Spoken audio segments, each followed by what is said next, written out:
శ్రీ గురుభ్యో నమ. శ్రీ గురు రాఘవేంద్రాచార్య శ్రీ గురు దక్షిణామూర్తి శ్రీ దక్షిణకాళి. ఈరోజు గోచారరీత్యా శని మేషరాశి వారికి యోగమా అవయోగమా అనే గురించి తెలుసుకుందాం. ప్రస్తుతం మేషరాశి వారికి శని కుంభరాశిలో ఉన్నాడు. మేషరాశి వారికి శని యోగాన్ని ఇవ్వడు. ఎందుకనగా శని కుజులకి మిత్రత్వము లేదు, శత్రుత్వము ఉన్నది. ఈ మేషరాశికి మకర కుంభాలు దశమాధిపతి లాభాధిపతి అయినది.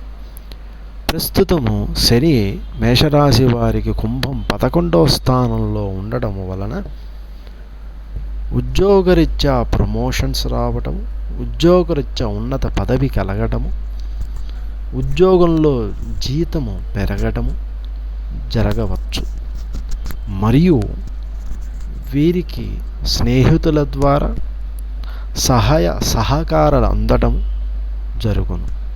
మరియు వీరికన్నా వయసులో పెద్దవారు అంటే అన్నయ్య కానీ అక్కల ద్వారా సహాయము సరైన సమయానికి అందడము జరుగును. వీరికన్నా వయసులో పెద్దవారు గౌరవించడం వల్ల ఎక్కువగా లాభాలు చేకూరుతాయి. అలాగే వృద్ధులను తల్లిదండ్రులను కూడా గౌరవించడం వలన అభివృద్ధిగా ముందుకు వెళ్ళటానికి అవకాశాలు ఎక్కువగా ఉన్నాయి. మరియు బాధ్యతలు కూడా ఎక్కువగా పడతాయి, అంటే బాధ్యతలు కూడా ఎక్కువగా ఉంటాయి.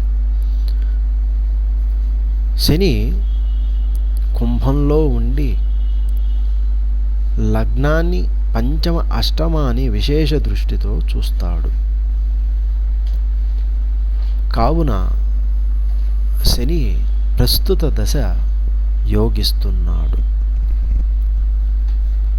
మార్చి 2025 29వ తారీఖు నుండి మేషరాశికి శని మీనరాశిలోకి వస్తాడు. అప్పుడు 12వ స్థానం అవటం వలన మేషరాశి వారికి ఏలనాటి శని ప్రారంభం అవుతుంది.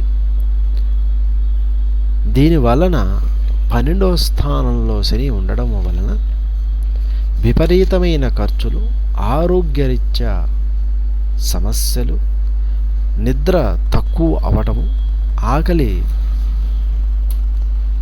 అవటము, సరైన సమయానికి తిండి తినకపోవటము అనే సమస్యలను ఎదుర్కోవలసి వస్తుంది. అలాగే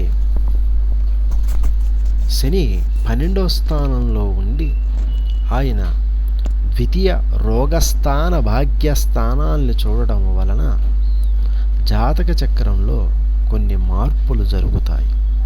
అయితే అందరికీ ఒకే విధంగా ఉండటం అనేది చెప్పలేము. వారి వారి జాతకమును పరిశీలించి శని ఆ రాశిలో ఉన్నప్పుడు అష్టక బిందువు శని యొక్క అష్టక బిందువుని పరిశీలించి జాతక చక్రాన్ని బాగా పరిశీలించి శని ఆ మేషరాశికి యోగమా అవయోగమా అనేది మనం చెప్పవలసి ఉంటుంది.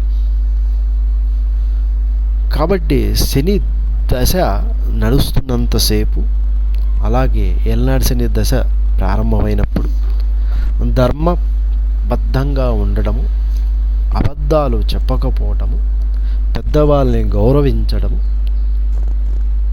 తల్లిదండ్రుల్ని గౌరవించడము వలన శని అవయోగం కన్నా యోగాన్ని కలిగిస్తాడు.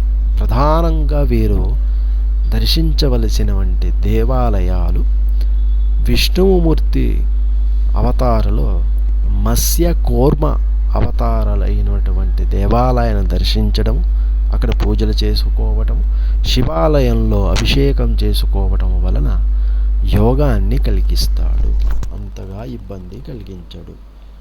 మరియు ఎవరి జాతక చక్రాల్ని పరిశీలించుకుని వాటిని చూసి యోగమా అవయోగమా అని చెప్పవలసి ఉంటుంది. ఇంకా మరిన్ని విషయాలు కోసము మమ్మల్ని సంప్రదించగలరు. స్వస్తి.